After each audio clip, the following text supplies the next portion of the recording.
Queen Amina Model College sat on the outskirts of Ibadan, fenced with high concrete walls topped by rusted wire.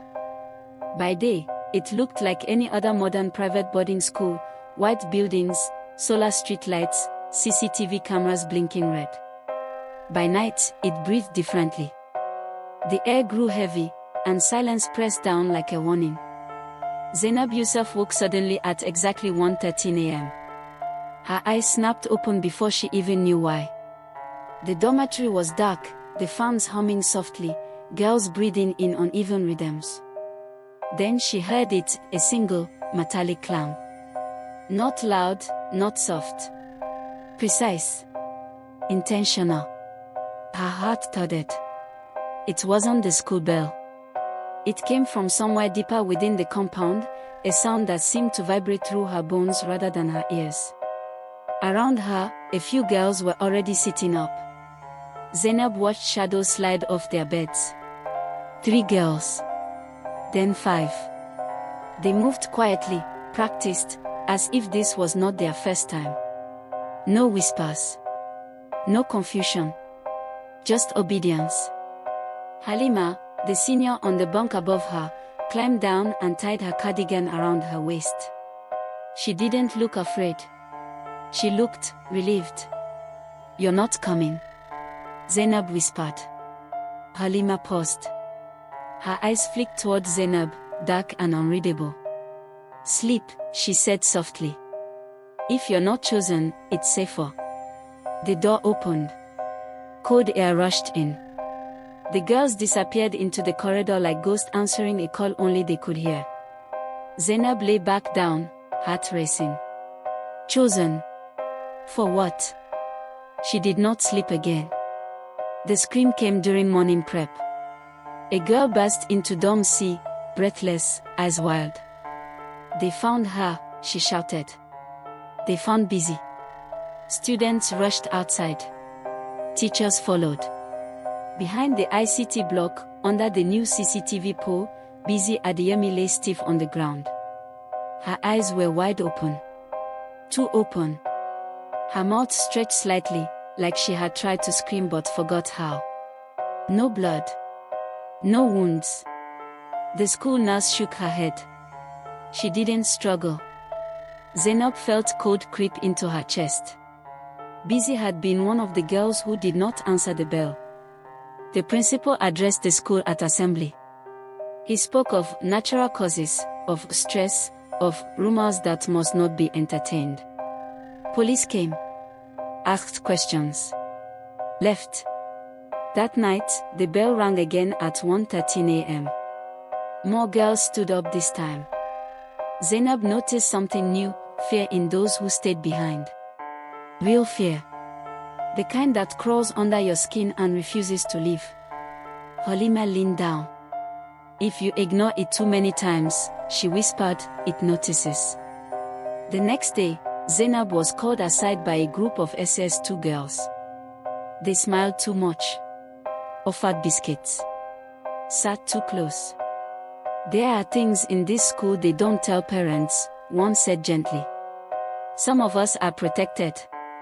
"From what?" Zainab asked. The girl tapped her wrist where a thin black thread hid beneath her sleeve. "From the bell." Zainab swallowed. "Busy." The smile faded. She refused protection. That night, Zainab listened as the bell rang again. Louder. Closer. Her body trembled. She remembered Busy's eyes. She remembered Halima's warning. She stood up. As she followed the others into the corridor, a strange calm settled over her. Relief mixed with terror.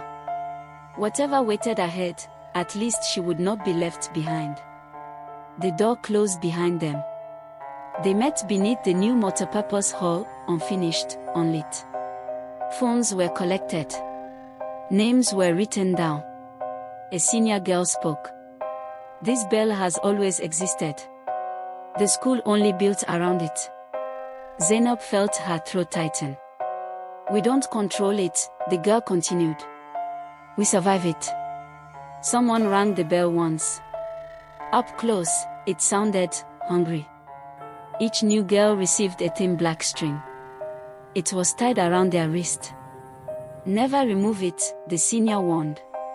"Never speak of this outside." Zainab hesitated as the thread touched her skin. It felt warm. Almost alive. "What happens if we leave?" she asked. The room fell silent. "You don't," someone finally said. The next morning, a boy from the boys' hostel was found stiff beside his bed. Eyes wide open. Mouth frozen. He had slept through the bell. The school lockdown. Zainab stared at her wrist, heart pounding. Protection suddenly felt like a lie told to keep her trapped. That night, as the bell rang again, Zainab stood up automatically. But something inside her screamed. She realized too late that answering the bell did not mean safety. It meant belonging. And belonging, in this school, came with a price no one ever survived whole. By the third night, Zainab stopped jumping when the bell rang. Her body moved before her mind caught up, feet touching the cold tiles, wrist itching beneath the black thread. That frightened her more than the sound itself. During the day, life continued, online classes, tablets, inter-house sports practice, but something invisible had shifted. Those who answered the bell walked differently. Quieter. Straighter. As if something washed them from inside. Those who didn't answer were washed too. Zainab noticed empty beds multiplying. The seniors gathered the protected ones and began listing rules. No recording. No prayers after midnight. No talking about dreams. Why dreams? Zainab asked. A senior girl laughed softly. Because the bell enters there first. That night, Zainab dreamed of walking endless corridors while a bell rang behind her, closer each time. She woke up screaming, and realized her voice made no sound.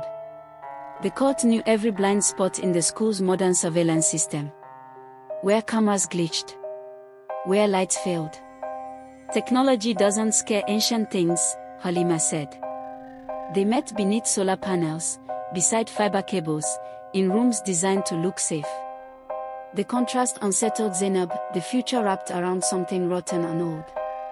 She began to wonder who built the school, and what had been buried before. A girl named Sod removed her thread. She laughed the next morning, claiming freedom. By evening, she began shaking violently. By night, the bell rang twice. They found her alive, but blind. Protection isn't optional, the senior said. Zainab understood then, the thread wasn't safety. It was a leash. The bell rang longer than usual. This time, they were taken beyond the fence, to a bush path the school maps did not show. Phones buzzed and died. Data vanished. Each girl was asked one question: what do you fear losing most? The bell rang after every answer. When it reached Zainab, her voice broke. My mother. The bell rang sharply. Someone smiled. The seniors explained it plainly now.